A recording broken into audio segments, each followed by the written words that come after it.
Well, for the past few Sundays, we've learned some important steps to get you and your family ready when you have to care for a loved one. But there's one thing so many caregivers cannot escape, and that's guilt. Starr Calo-oy is back with some tips on why it's okay to free yourself. Good morning, Starr. Good morning. And it's true, it is okay to free yourself. Is that right? Yes, it is. We've talked about this before, but I have to mention that you actually wrote the book on caregiving and guilt. That's right. That was our very first book, Eileen. We wrote the Caring Caregiver's Guide to Dealing with Guilt, which covers 9 distinct different types of guilt that people suffer from. And the one that you just mentioned is one of the most common.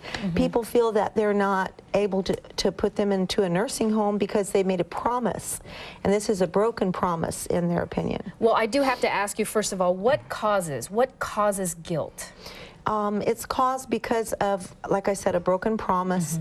That's one type of guilt. There's guilt from not being able to visit. Mainly men suffer from that. They're not able to visit their loved one. And it's because they are feeling overwhelmed by the fact that they cannot manage the situation. They can't solve the problem. Their loved one is dying or they're very ill and they can't solve it. And men are problem solvers. Yes, so definitely. that's one type of guilt. There's also a sibling guilt to where your sibling, for example, or your siblings are putting guilt on you because you're needing to put them into a nursing home or into an alternate living facility, and they don't want you to spend their inheritance. So they put that guilt on you for the money. There's so many. That can really tear up a family. And then there's another guilt that is, we just heard from 3 people this week regarding this type. I can't go through my mother's things. I know she'll never come back to the house, but I can't bring myself to go through her things, and because I feel like she's going to walk in any minute and say, "What are you doing in my stuff?" So that makes it difficult also, and to realize, because you're still a child, you're thinking, "I'm going through mommy's things," but you have to bring yourself to the point that no one else is going to do it. No one else is going to be able to find the insurance papers, power of attorney, bank passwords, and so on and so forth to be able to step up to the plate and handle mother's affairs. You probably have to think it and talk it over with your family. Okay, we've got to start thinking about this. We've got to start doing this now.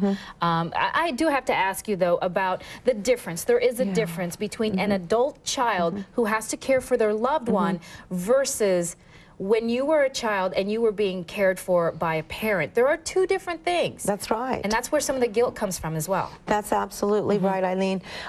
When you were a baby and your mother was taking, or your father was taking care of you, and you'd toddle off and you'd fall down, everybody would laugh, and you'd get up on your own and off you'd go again. If your loved one falls down, then there's a concern about a broken bone. You're rushed by ambulance to the hospital. And if, for example, if the child choked a little bit on their food, well, then the mother just patted the child on the back. But if it's your loved one that chokes, it could be life-threatening. It's an adult diaper versus a baby's diaper.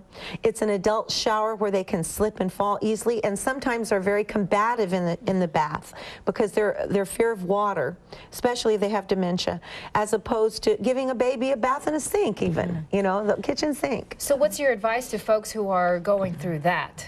Well, number 1, you realize to yourself, I made that promise to my loved one when they were well-minded, when they were able to run their own errands. I never dreamed that they would ever get to the point where they really did need care, because Mother and I went everywhere together. We did everything, and she ran her errands, she drove, she was able to go to the doctor's appointments on her own. She was extremely self-sufficient, and I looked up to her as the matriarch of the family. But now I realize that I made this promise, and I can't fulfill this promise. So we have several solutions that we'd love to give the viewers today. Now, when it comes to those solutions, tell me some of them. Tell me some. Okay. Number 1, if you can't bring yourself to place them in a nursing home, but you can't take care of them yourself, then we suggest that you get someone to come into the home and live in. And this is a marvelous way. They can even stay in the same room as your parents so you can get some rest. Or they can take night shift. You can take day shift if your parents up at night. That's number one. Number two, you can send your loved one to the adult daycare facility, and they even come by in the vans and they pick them up and have great activities. It gives you a good break. Number three, there's also respite that's available. There's different agencies under R in the yellow pages, respite senior care, and you can get some respite so that you can go off with your own family and get some rest because you're not able to do that. R, number four, would be a residential care home. Bob and I had our own residential care home for 20 years, and we had people that we took care of in our home as a loving alternative to a nursing home. Wow. Okay, so those are some great ideas. And when it comes to those solutions, I mean, really, you have to talk it over and think about this. With your family, too. Yeah, with your family. What about for somebody who's an only child? I mean, this is something that they're going to have to think about on their own. Yes, especially if there's no other family members, like you mentioned. And then we dealt with many, many only children before.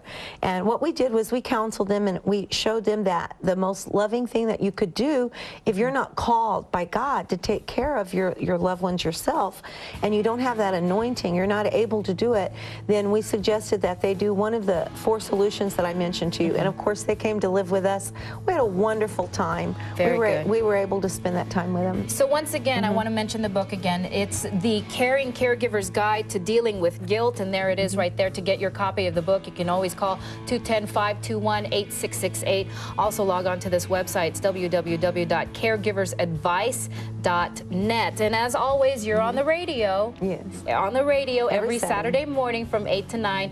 Always tune in to KKYX 680 AM. Talk to Starr as well as Bob, your husband.